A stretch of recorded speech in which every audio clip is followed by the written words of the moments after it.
আপোনালোকৰ ৰাজনীতিকত আগ্ৰহ নথকাৰ বাবে আন এটা অসুবিধা হ'ল আপোনাৰ ওপৰত আপোনাৰ তুলনাত কম সক্ষম লোকে শাসন কৰে। হয় নহয়?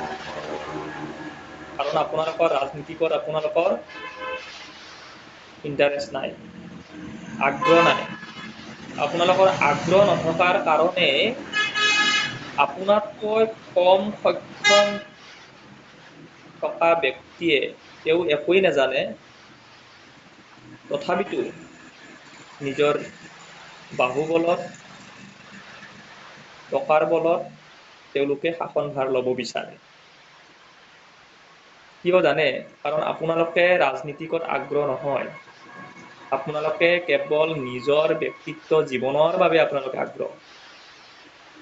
মই এটা কথা কওঁ আপোনালোকক, শুনক। আজি উদাহৰণ হিচাপে মই কওঁ যে মোৰ সমষ্টিটো হৈছে দিছপুৰ, কিন্তু মই ভোট দিব পাৰিম দিছপুৰত। তথাপিতো যিটো সমষ্টিত মই মোৰ ভোটটো দিবই নোৱাৰো, কিন্তু মই তাতে নিৰ্বাচন খেলিব পাৰিম। আপুনি চিন্তা কৰক কথাষাৰ। কথাবিলাক এনেকুৱা হ'ব লাগে, দেশৰ সংবিধানত এনেকুৱা হ'ব লাগে, 18 বছৰ, যিদৰে 18 বছৰ হোৱাৰ লগে লগে ভোটৰ কাৰ্ডত বা ভোটৰ লিষ্টত নাম উঠাব পাৰি, তেনেদৰে 70 বছৰ হোৱাৰ লগে লগে মানুহবিলাকৰ নামটো থাকক, কিন্তু ভোট দিব নোৱাৰিব। 18 বছৰত যিদৰে ভোটত নাম উঠাই দেশৰ চিন্তাৰ হকে তেওঁলোকে কাম কৰিব, 70 বছৰত তেওঁলোকে ভোট দিব নোৱাৰিব, নাগৰিক হ'ব। এই বস্তুবিলাক চৰকাৰে আনিব লাগে। কিয় আনিব লাগে মই কৈ দিওঁ। দেশ এখনক যেতিয়া আপোনালোকে উন্নতিকৰণ কৰিব, প্ৰত্যেক জনসাধাৰণৰ অংশীদাৰ হোৱাটো দৰকাৰ। আজি নৱপ্ৰজন্মই যি ধৰণে চিন্তা চৰ্চা কৰি দেশখনৰ কথা চিন্তা চৰ্চা কৰিব, সেই 70 বছৰৰ পিছত, এজন মানুহৰ 70 বছৰৰ পিছত সেই চিন্তাধাৰাটো তেওঁলোকৰ নাথাকে। গতিকে তেওঁলোকৰ ভোটৰ লিষ্টত নামটো থাকক, কিন্তু ভোট দিব পৰা শক্তিটো কৰ্তন কৰিব লাগে। এতিয়া দেশৰ উন্নতি হ'ব। মই এটা কথা কওঁ আৰু আপোনালোকক, কি দৰকাৰ আছে? আজিকালি ল'ৰা ছোৱালীয়ে 18 বছৰত যে ভোট দিব লাগিব, কি দৰকাৰ আছে? তাতকে তলব কৰিব লাগে। নিয়মসমূহ সলনি কৰিলে দেশৰ উন্নতি হ'ব। কেৱল কেইজনমান কোটিপতিয়ে নিজৰ স্বাৰ্থৰ, কেৱল টকাৰ বাবে সকলো বস্তু তেওঁলোকৰ হাতত জীয়াই ৰাখিছে,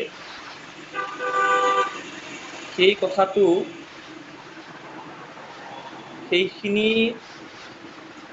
কথা যদি তেওঁলোকৰ হাততে থাকে, এই সা সম্পত্তিসমূহ যদি তেওঁলোকৰ হাততে থাকে, দেশখন উন্নতি হোৱা বুলি নকয়। বুজি পালে? আজি এই যে ডাঙৰ আমাৰ মুম্বাই ইণ্ডাষ্ট্ৰীত যে হিৰো হিৰইন আছে, ক্ৰিকেটাৰ আছে, তেওঁলোকৰ হাতত কোটি কোটি টকা তেওঁলোকৰ হাতত। চৰকাৰে কি কৰি আছে? তেওঁলোকৰ টেক্সেদি কিয় জীয়াব লাগে? প্ৰত্যেক নাগৰিকৰে টেক্সেদি জীয়াব লাগে। চৰকাৰে দেশখন আগুৱাব লগা হ'লে প্ৰত্যেক মানুহৰ টেক্সেদি আগুৱাব লাগে। সমস্যা আছে দেশত, সমস্যা হৈ থাকি নিজৰ জীৱনটো তেওঁলোকে চলাই লৈ যাব বিচাৰিছে।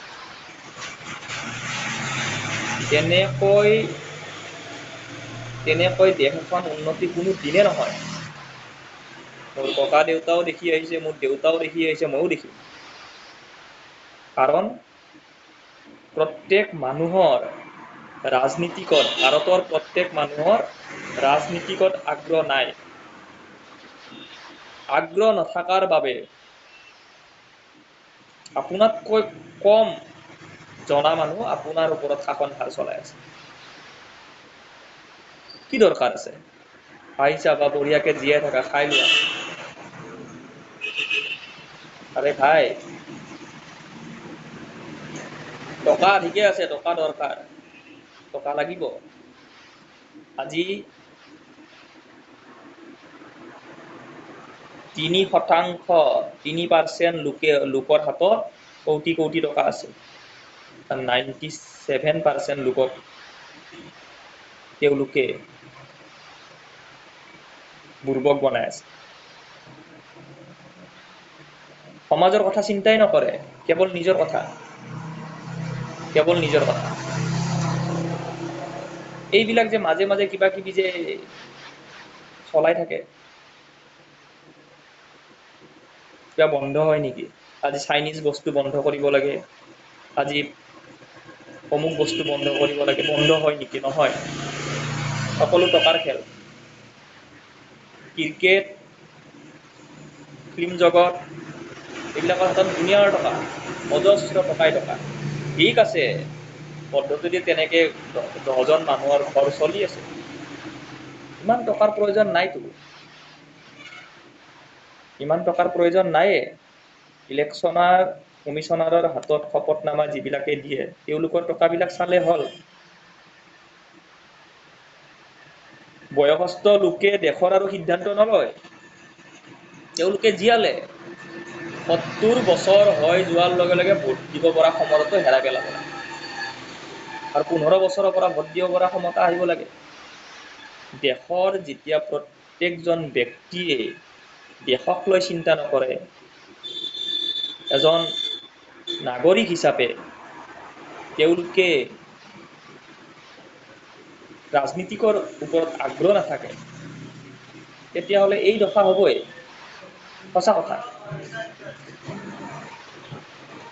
আজি মানুহৰ হাতত, কিছু মানুহৰ হাতত টকা পইচা আছে আৰু বেছি সংখ্যক মানুহৰ হাতত টকা পইচা নাই। আৰু তেওঁলোকে যিখিনি টকা পইচা উপাৰ্জন কৰে, তেওঁলোকে কেৱল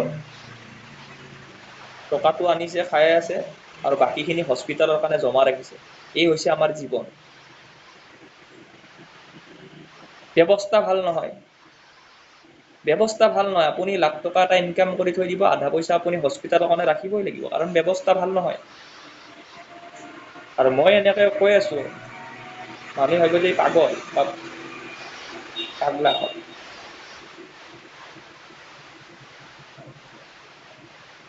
আপুনি প্ৰত্যেক ঠাইতে যাওক, কেৱল লুটালুটি চলি আছে। কিয় চলিব লাগে লুটালুটি? কাৰণ ভাৰতৰ বিভিন্ন জাতি জনগোষ্ঠীৰ মানুহ আছে, ইজনে সিজনক নিজৰ আপোন বুলি নাভাবে। যিদিনাখন আপোন বুলি ভাবি ল'ব, সেইদিনাখন দেশখন উন্নতি হ'ব। আপোন বুলি নাভাবে নহয়। মই কেনেকে আগবাঢ়ি যাব পাৰিম, মই কেনেকে মোৰ জীৱনটো চলাই নিব পাৰিম, কথা সিমানে।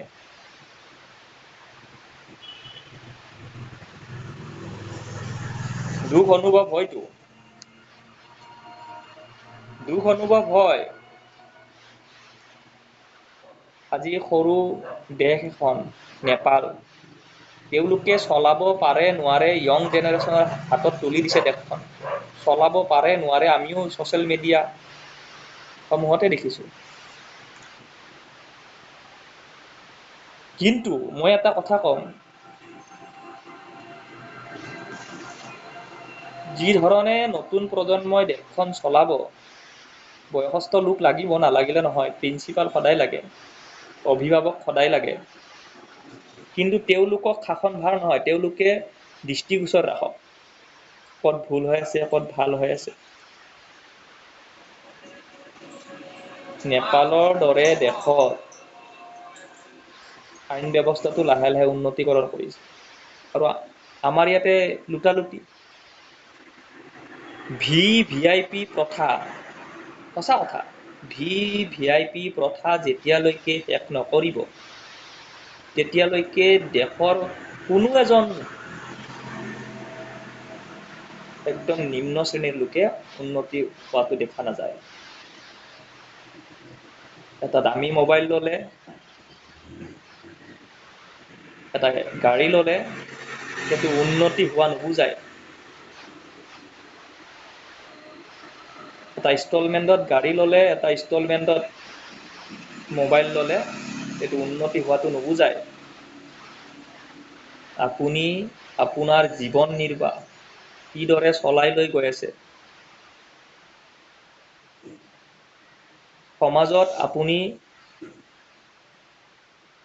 কেনেকুৱা ধৰণৰ কাম কৰি আছে, সমাজে আপোনাক কেনেকৈ মনত ৰাখিব, সেই কথাসমূহ আপোনালোকে মনত ৰাখিব লাগিব।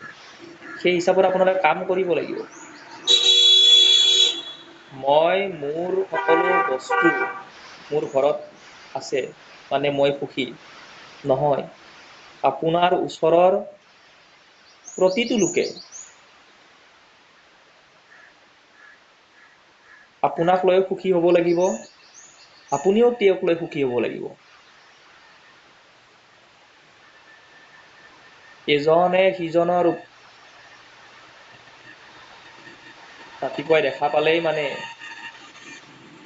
যি চতুৰ আমি হিংসা, সেই বস্তুটো হ'ব নালাগিব। এতিয়া আহো অলপ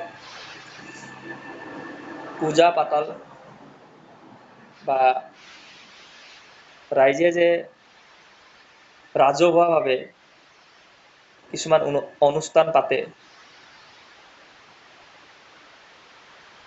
সেইসমূহ মানুহে নিজেই টকা পইচা নিজেই দিব লাগে, যাব নালাগে নহয় খুজিবৰ কাৰণে।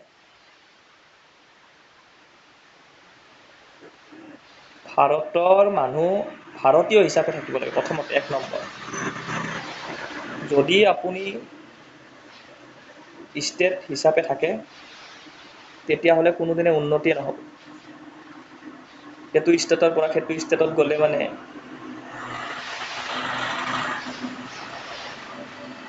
অলপ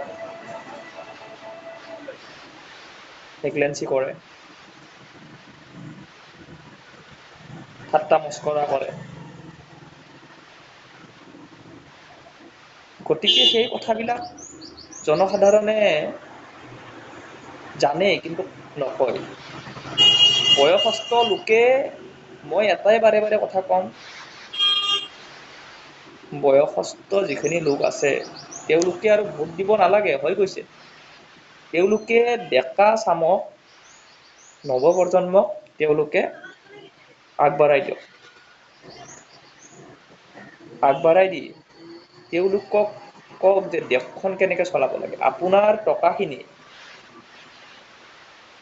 টকাখিনি কেৱল বেংকত থৈ সংখ্যাকেইটা ৰাখি দেশখন উন্নতি কৰিম বুলি যদি ভাবি আছে, কোনোদিনে সম্ভৱ নহয়। প্ৰথমে ভাৰতৰ লোকসকলক আপোনালোকে চিনাক্তকৰণ কৰক। চিনাক্তকৰণ কৰিলেহে দেশখন উন্নতি হ'ব। কিয় তেনেকে চলাই আছে দেশখন? নেপালৰ যিটো য়ং জেনেৰেশ্যনে চলাই আছে, হয়তো চলাব নোৱাৰিব পাৰে আধাতে, কিন্তু তেওঁলোকে চেষ্টা কৰিছেতো, তেওঁলোকে চেষ্টা কৰি আছে, কৰিব। আজিকালি আমি দেখা পাওঁ, আপুনি হস্পিটেলত গ'লে ডক্তৰ এটাক আপুনি অনলাইন দিবচোন। আপুনি হস্পিটেলত গ'লে ডক্তৰ এটাক অনলাইন দিবচোন, তেতিয়াই গম পাব যে দেশখনৰ প্ৰতি কিমান মানুহে ভাল পায়। ৰাজনীতি কৰক, ভালকে কৰক, আপত্তি নাই। দেশখন সকলোৰে হয়, আমাৰো হয়, আপোনাৰো হয়। ভালকে ৰাজনীতি কৰক। প্ৰত্যেক মানুহৰ উন্নতি হোৱাটো সকলোৱে বিচাৰে, কিন্তু তেনেকুৱা উন্নতি, যি উন্নতিৰ বাবে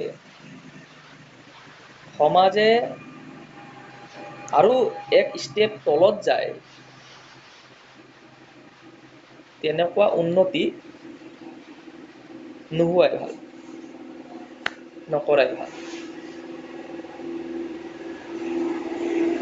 মই প্ৰথমতে যি কথাষাৰ কৈছিলোঁ যে 18 বছৰৰ যিদৰে মানুহে ভোটত নাম উঠায়, তেনেকৈ 70 বছৰত মানুহৰ ভোটটো দিব পৰা ক্ষমতাটো হেৰুৱায়। ভোটৰ নামটো কাটিব নালাগে, ভোটৰ নামটো ৰাখক, কিন্তু 70 বছৰ হোৱাৰ লগে ভোট দিয়া হেৰিটো কৰ্তন কৰিব।